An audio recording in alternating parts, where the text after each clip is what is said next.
In our house, we refer to affordable meals as poor man meals. When me and my husband first got married, we were able to buy a small mobile and have kids pretty much right out of the gate. And we decided during that time to really start putting money aside and saving money for what was to come in the future.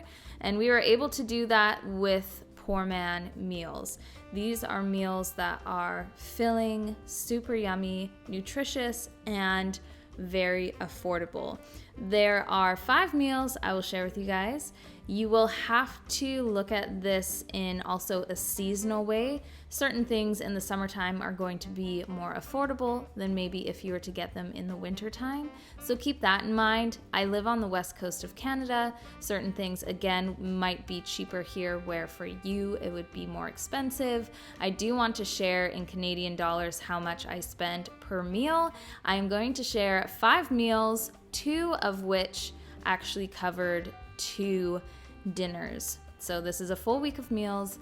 I hope you enjoy. Right here, I am just getting my sourdough burger buns started. I'm shaping them into more of a hoagie bun or a hot dog bun. I can link this video down below. It's in my favorites for my sourdough.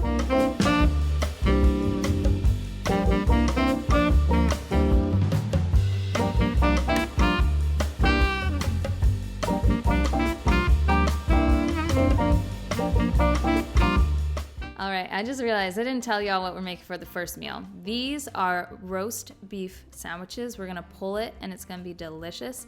I like this because you can start it early, throw it in the oven, and forget about it until you need it. So I have a 2-pound roast here. I paid $25 for it. I really like a roast because you can do a lot with it.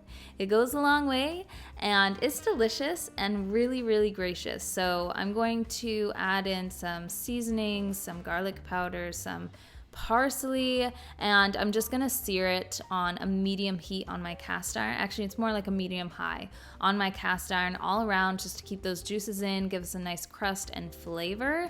And then I'm gonna bake it at 300 degrees for about 2.5 hours. Depending on the size of your roast, the shape of your roast even, this is going to be different.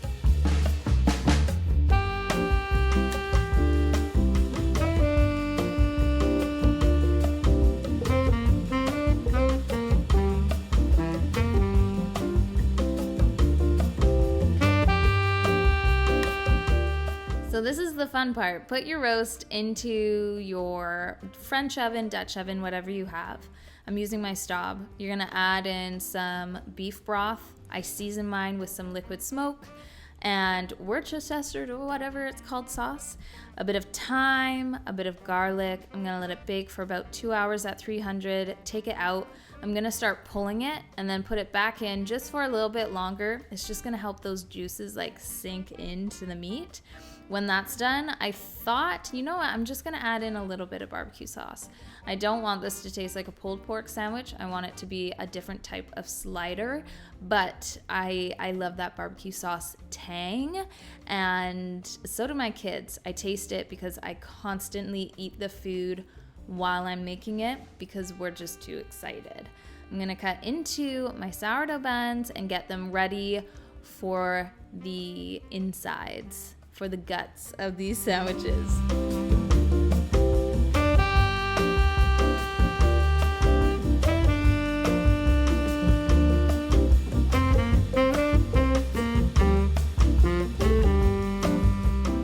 I like to butter these a little bit, and then I'm going to take the roast beef and place it onto my bun. So you don't have to do it like this. So what I'm doing here is I'm putting everything on. I'm gonna add in some Swiss cheese as well because I really enjoy Swiss cheese, and it's lactose intolerant, which is great for me. Or it's lactose free, which is great for a lactose intolerant person. And then I like to broil these on low just until that cheese is melted and a little bit bubbly.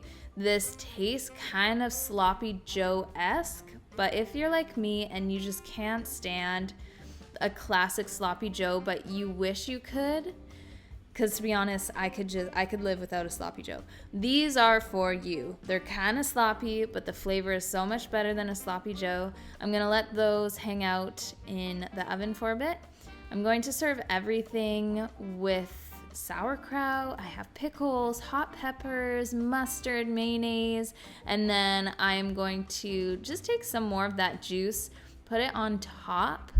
And it's like a sloppy Joe, but 10,000 times better. And if you're curious about my pickled peppers, my pickles, my sauerkraut, that video is also linked down below if you want to get into that yourself. That first poor man meal cost me about $35 for everything, and it lasted us for 2 nights as a family of 7. That is what I call a win.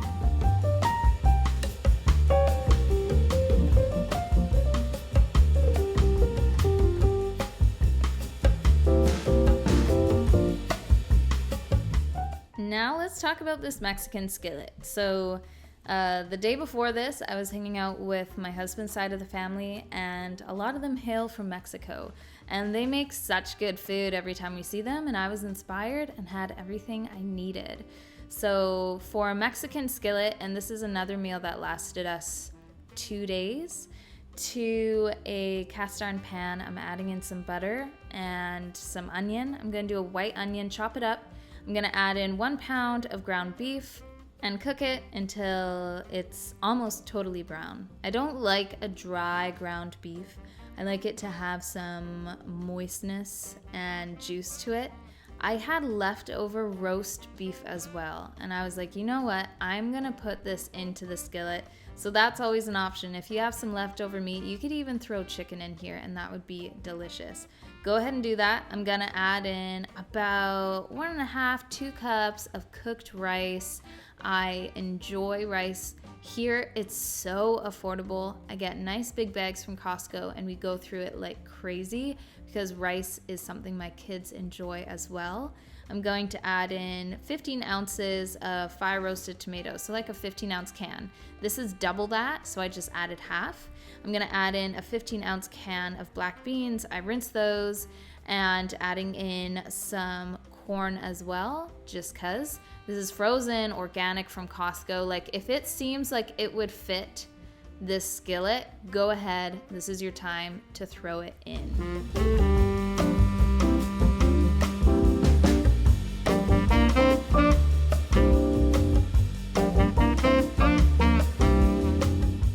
I also thought I'd add in some extra leftover olives. I'm gonna add in about 2 teaspoons of sea salt. Do it to taste though. A tablespoon of chili powder and a tablespoon of cumin. I'm gonna also add in a cup of chicken broth, and I'm going to really mix this up. Keep this on a medium heat, and then if you want to, add in your cheese. So I usually can't have cheese, especially this stuff. This has lactose in it, and it's just gonna make my skin and my belly hurt.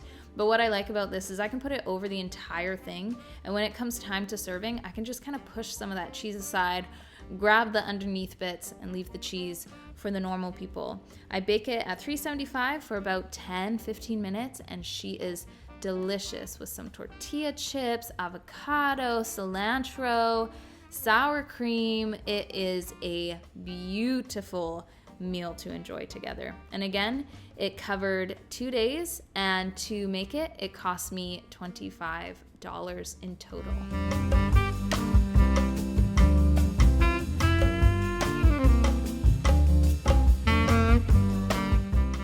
This is a great recipe. It cost me like $10, not even, to make.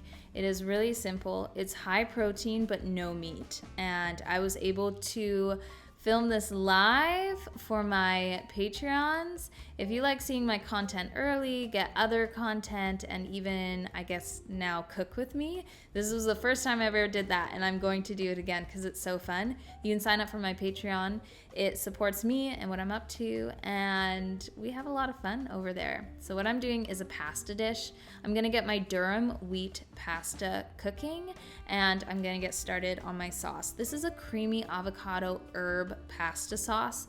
It is delicious, super yummy. I feel like because there's no meat involved, we can go for those avocados. They're usually more expensive, but we're actually saving some money here without meat. But of course, add in your chicken or your shrimp if you feel like it. There's so much protein in a durum pasta as well, and this sauce is to die for. So usually you would use 2 small avocados. I only had 1, totally fine. Half a cup of fresh parsley, half a cup of fresh cilantro, 4 garlic cloves, half a cup of broth, half a cup of olive oil, a 1/4 cup of unsalted pistachios, a 1/4 cup of pine nuts, 2 tablespoons of lime juice, 3 tablespoons of lemon juice, and salt to taste. That's all gonna go in a blender. You're gonna blend it up, pour out your pasta water as soon as it's ready, and then you're ready to just combine these and go to town. You can serve it hot, day of, or you can enjoy it for the next couple days as a cool pasta salad.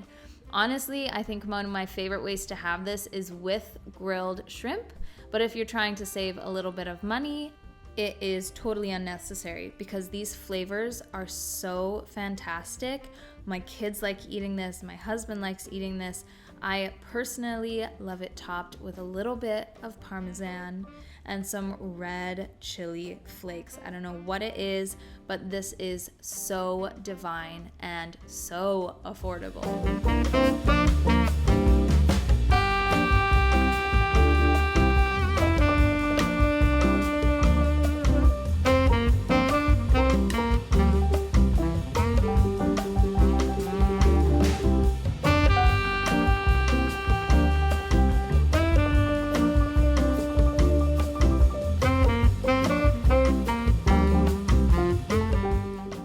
This is more of a time-consuming meal. I feel like the other ones have been pretty easygoing, but this one's gonna take a little bit more love and time. So like throw on Bluey or an audiobook or put out some Play-Doh for the kids, keep them busy, and get this done. So these are sesame chicken bowls. I use rice, which is very affordable, and I use one of these frozen packs of broccoli that I get at Costco, also affordable, in here as well.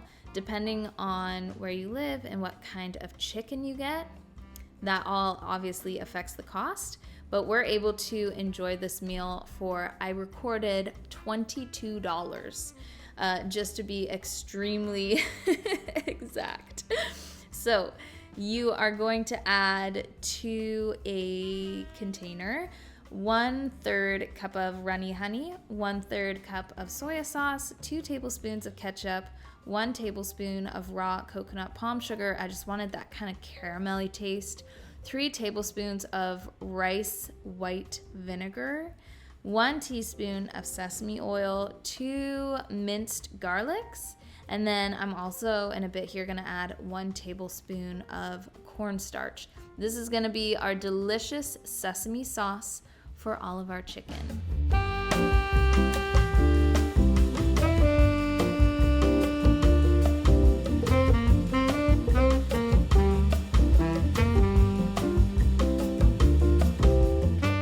Y'all better be rinsing your rice. I didn't start doing this until about 3 years ago, which is wild to me because up to that point I remember thinking, how can I just get rice to be not so starchy and sticky and goopy? Just rinse your rice and it'll fix all of that. I'm gonna put my rice into my rice cooker. I can link this in my Amazon storefront below. I hugely enjoy it, and it can also steam vegetables at the same time that it cooks the rice, and it cooks it perfect every single time. I'm using 3 chicken breasts here. Obviously, if you have a bigger family or a smaller family, you can adjust that. 3 chicken breasts works really well for us to enjoy for this meal and also serve as leftovers tomorrow for lunch, probably for me and Kieran. I'm going to cube these pieces of chicken and also bake some broccoli while I'm at it. So usually for broccoli, I don't have a system except I put it on a cookie sheet. It needs some sort of an oil. I'm gonna use olive oil, some seasonings. I'm using seasoning salt, garlic powder. I'm going to mix this around, put it into my oven. My oven's preheating right now, but it's gonna get up to 400. I'm just gonna leave it in there until everything else is ready for dinner. I don't know how it works out every single time, but it always does. I'm gonna get 3 bowls that look like plates, that look like bowls, and I'm gonna fill them up with my batter that will coat the chicken. So in my last bowl, I'm going to put in flour. In my first bowl, I'm gonna put in cornstarch. And in my middle bowl, I'm going to put in some eggs, as well as this I was just testing out, okay? And can confirm it's incredible. I put sourdough discard into the egg mixture. I was like, you know what? I'm just gonna try it. Just see how it tastes, how it goes. It adds the coolest tanginess to your sesame chicken, and you're using your discard. It's another great way to use up your discard, and it's good for you. I'm gonna coat my chicken. I'm gonna do this in 3 batches. I'm gonna coat my chicken in the cornstarch. She goes to hang out with the eggs, turns over to the flour, and then finally goes to get cooked. I'm using my always pan here. I really like it because I'm able to cover it with a lid and leave it for however long I need to without oil jumping out. I do have quite a bit of olive oil in the bottom of the pan to help with cooking the chicken and to give the breaded part a bit more of texture. So I'm going to cook that all. You can see I have a paper towel in a container, or I guess more like a plate. At the end, it's just kind of soaking up those excess oils. I'm then going to put in our sesame mixture to the pan. I'm gonna bring it to a light boil to thicken it up. As soon as it's thick, drop that heat just a little bit and pour your chicken into the pan. Move your chicken around, coat it in the sauce. If you're like me, you probably drop some, and then you're pretty much ready to go. Stir this up well. Get the broccoli into a bowl. I like to dice up the broccoli a little bit, makes it easier for everyone to eat. To my rice, I'll add in some rice vinegar as extra flavoring. And then these are pretty much ready to go. I like adding a green onion, sesame seeds on top. These are delicious bowls.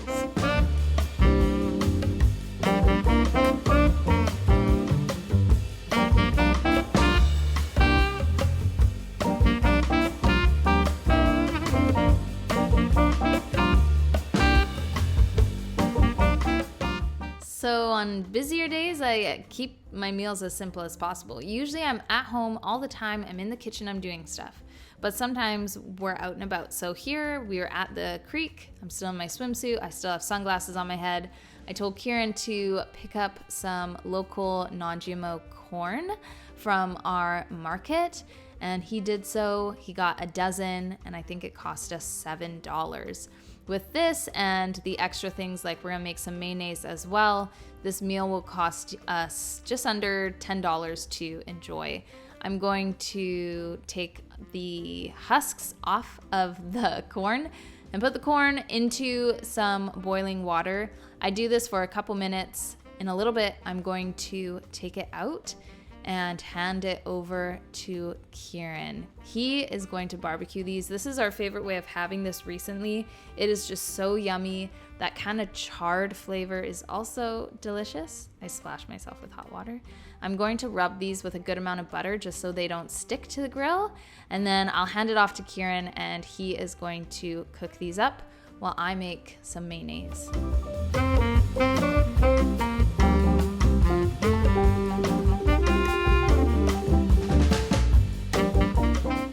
Making homemade mayonnaise is really simple. So you're just gonna do an egg, a bit of mustard, a bit of white vinegar, some salt. I do about a 1/4 teaspoon of salt.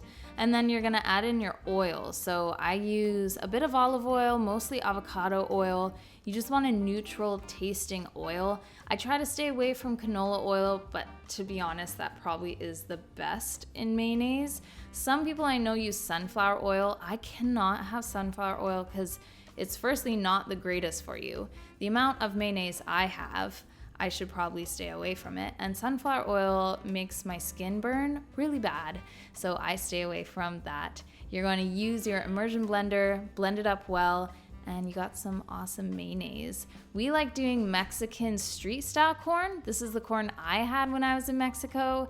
It is butter, mayonnaise, chili, lime, and sea salt. And as you can see, my kids really enjoy it. But that's the end of this video. Thank you so much for watching. I really enjoy your company, and I'll see y'all later. Bye.